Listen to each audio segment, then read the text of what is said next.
எவ்வளோ கொடூரமான ஒரு விஷயம் இல்ல. இத கேட்ட உடனே ஃபர்ஸ்ட்டு வந்து இது வந்து ஒரு ரூமரா இருக்கும். யாரோ வந்து தப்பா வந்து நியூஸ் வந்து ஸ்ப்ரெட் பண்றாங்க அப்படிங்கிற மாரி தான் இருந்துச்சு. பட் ஆனா வந்து ஒன்ஸ் அத வந்து நியூஸ் சேனல்லலாம் பார்க்கும்போது ரொம்ப ஷாக்கிங்கா இருக்கு ஆக்சுவலி. எவ்வளோ கேவலமான ஒரு விஷயம் இல்ல. லைக் ஒரு பொண்ணு வந்து எந்த கணவரோட சப்போர்ட்டும் இல்லாம, தானாவே வந்து இன்னைக்கு ஸ்ரீ சாய் சில்க்ஸ் வேர்ல்ட்லயே ஃபர்ஸ்ட்டு ஜிப் அண்ட் கோ சாரீஸ்னா தெரியாத ஆளே இல்ல.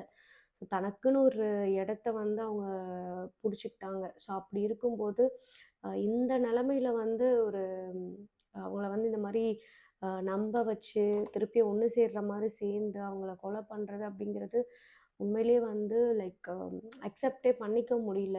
ஏன் தான் வந்து லைக் ஒரு கேர்ள் வந்து வளரணும்னு நினைக்கும்போது, ஏன் தான் வந்து அவங்கள வந்து இப்படி டவுன் பண்றதுக்கு வந்து இந்த மாரிலாம் இருக்காங்க அப்படின்னு சொல்லிட்டு சத்தியமா தெரியல.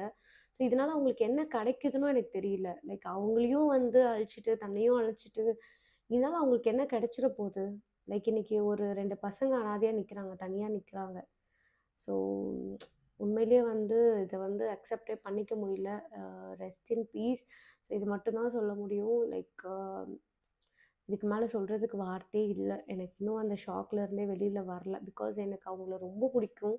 அண்ட் நெறைய அவங்களோட கலெக்ஷன்ஸ்லாம் எடுத்து வச்சிருக்கேன். அண்ட் இந்த மாரி ஒரு விஷயம் கேள்விப்பட்டவுனே எனக்கு அ என்ன சொல்றது, என்ன பண்றதுன்னே தெரியல. ஃபர்ஸ்ட் இது ரூமரா இருக்கணும் அப்படின்னு சொல்லிட்டு இது பண்ணேன்.